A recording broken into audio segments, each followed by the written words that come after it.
Di Nabi Adam kubuhan mepat sabah riwayat sideh di nanggro Hindi sabah riwayat sideh nanggro Syam menana kabaran rawi ulama rawi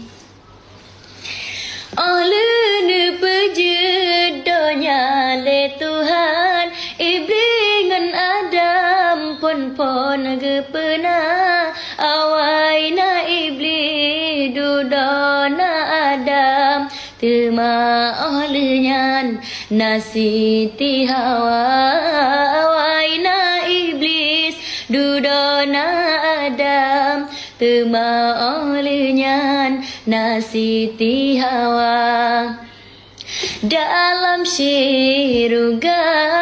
tetap di sinan Hawa ngan Adam mesuka-suka siba bakaye timo di sinan karunya Tuhan nabakul di boh nama